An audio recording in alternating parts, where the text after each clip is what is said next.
മലയാളത്തിന്റെ ഹാസ്യശ്രീ മാഞ്ഞു. ചിരിപ്പിച്ചും ചിന്തിപ്പിച്ചും മലയാളിയെ രസിപ്പിച്ച പ്രിയപ്പെട്ട നടനും തിരക്കഥാകൃത്തും സംവിധായകനുമായ ശ്രീനിവാസൻ അന്തരിച്ചു. ശനിയാഴ്ച രാവിലെ ഡയാലിസിസിനായി എറണാകുളത്തെ സ്വകാര്യ ആശുപത്രിയിലേക്ക് പോകുന്ന വഴി ആരോഗ്യം മോശമായതിനെ തുടർന്ന് തൃപ്പൂണിത്തുറ താലൂക്ക് ആശുപത്രിയിൽ പ്രവേശിപ്പിക്കുകയായിരുന്നു. ഉടൻ തന്നെ മരണം സ്ഥിരീകരിച്ചു. നീണ്ട 48 വർഷത്തെ സിനിമാ ജീവിതത്തിൽ സിനിമയിലെ സമസ്ത മേഖലകളിലും വ്യക്തിമുദ്ര പതിപ്പിച്ചയാളായിരുന്നു ശ്രീനിവാസൻ.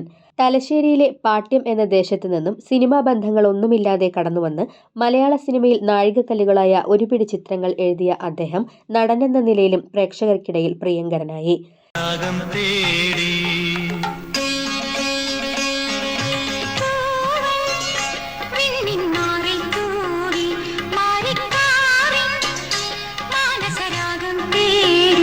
ജീവിതഗാനം പാടൂ മണിവർണ്ണ കിളിമകളെ, നെടുമംഗല്യം നടമാടാനായി പാടൂ.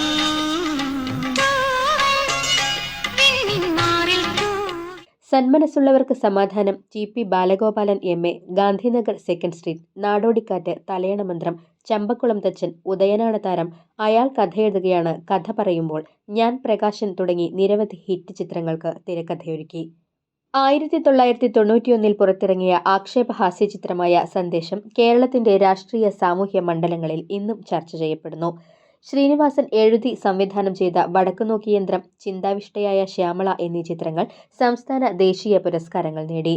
മട്ടന്നൂർ പഴശ്ശിരാജ NSS കോളേജിൽ നിന്ന് ബിരുദവും മദ്രാസ് ഫിലിം ഇൻസ്റ്റിറ്റ്യൂട്ടിൽ നിന്ന് ചലച്ചിത്രാഭിനയത്തിൽ പരിശീലനവും നേടിയ അദ്ദേഹം 1977 PA ബക്കറുടെ മണിമുഴക്കം എന്ന ചിത്രത്തിലൂടെയാണ് രംഗത്തെത്തിയത്. പൂച്ചയ്ക്കൊരു മൂക്കുത്തിയാണ് ആദ്യ തിരക്കഥ. പ്രിയദർശനുമായി ചേർന്ന് ഹാസ്യത്തിന് മുൻതൂക്കം നൽകിയൊരുക്കിയ ചിത്രങ്ങളിലൂടെ അദ്ദേഹം സിനിമാ ലോകത്ത് സ്വന്തം സ്ഥാനമുറപ്പിച്ചു.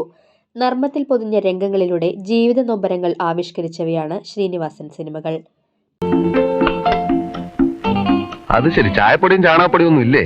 ഇനിയിപ്പോ രണ്ടാമതെന്റെ പട്ടി പോകും കടയിൽ. വേണേ വാങ്ങിച്ചോണ്ട് വരട്ടെ.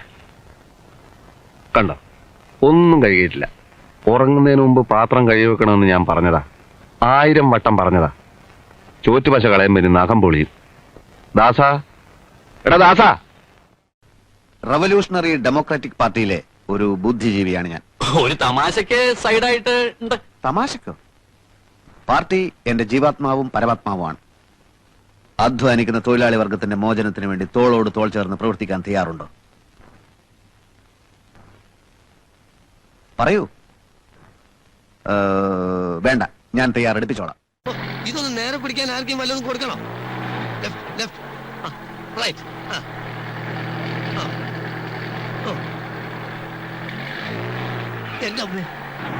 അനാവശ്യമായിട്ട് സ്റ്റേറിംഗ് അങ്ങോട്ടും ഇങ്ങോട്ടും വെട്ടിക്കരുത്. കുഴി, ഒരു ചെറിയ കുഴിയുണ്ട്, പേടിച്ചാ വലിയ കുഴി വന്നാൽ എന്ത് ചെയ്യും? ആ സെക്കൻഡിലിടും കാണത്തെ. എന്താ പറിച്ചിട്ടാണല്ലോ പരിപാടിയാ? ദേ ഞാൻ പറഞ്ഞിട്ടുണ്ട്, ഗിയർ മാറുമ്പോ ക്ലച്ച് അമർത്തണമെന്ന്. അപ്പൊ ആക്സിലേറ്ററോ? അത് പിന്നല്ലേ.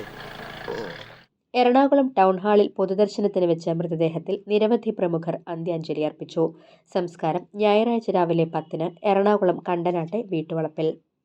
ഒരു എഴുത്തുകാരൻ്റെ വലിയൊരു മനസ്സിൻ്റെ ഒരു കഴിവും ആഴവും വ്യക്തമാക്കുന്ന മലയാള സിനിമയ്ക്ക് ഏറ്റവും വലിയൊരു നഷ്ടമാണ് ശ്രീനിവാസൻ്റെ ആരോഗ്യമില്ലായ്മ തന്നെ വലിയൊരു നഷ്ടമായിരുന്നു. നമുക്കത് കഴിഞ്ഞ് എടുത്ത് നോക്കിക്കഴിഞ്ഞാൽ സത്യനന്ദിക്കാടുമായി ചേർന്നുള്ള സിനിമകൾ, നമ്മൾ ഇന്നും പറയുന്നൊരു കാര്യമുണ്ട്, ദുബായ് ആണെന്ന് പറഞ്ഞ് മാമുക്കോയ ഇവരെ രണ്ടുപേരും കൂടെ കൊണ്ടുവന്ന് മദ്രാസിൽ വിടും.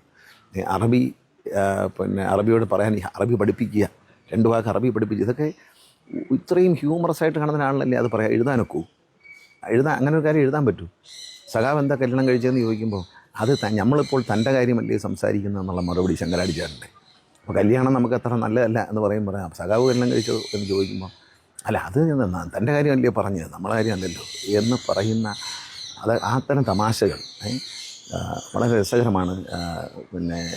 ഇന്നസെൻ്റ് വരുന്നതും നാരിയൽ കാ പാനിയെക്കുറിച്ച് പറയുന്നതും അതിനെപ്പറ്റിയുള്ള അർത്ഥവ്യാഖ്യാനങ്ങളുമൊക്കെ വേറൊരു എഴുത്തുകാരനെ ചിന്തിക്കാൻ പറ്റുമെന്ന് എനിക്ക് തോന്നുന്നില്ല. കാരണം അത്രത്തോളം മനസ്സിൽ ഒരു ലാളിത്യം കൊണ്ട് നടക്കുന്നതാണ് അദ്ദേഹം.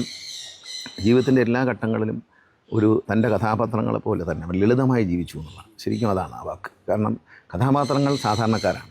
ശ്രീനിവാസൻ എത്ര വലിയ സ്റ്റാർ ആയിരിക്കുമ്പോഴും, എത്ര മാർക്കറ്റുള്ള ഒരു ടെക്നീഷ്യനും ഡയറക്ടറും ആക്ടറുമായിട്ടിരിക്കുമ്പോഴും ശ്രീനിവാസൻ എന്ന് പറയുന്നത് ഒരു സാധാരണ തലശ്ശേരിക്കാരൻ്റെ ഒരു സാധാരണ മനുഷ്യൻ, ഒരു സാധാരണ നമ്മളിൽ പോലെ ഒരു സാധാരണക്കാരനായിരുന്നു. ഒരു താരമായി ഒരിക്കലും അദ്ദേഹം മാറിയിട്ടില്ല.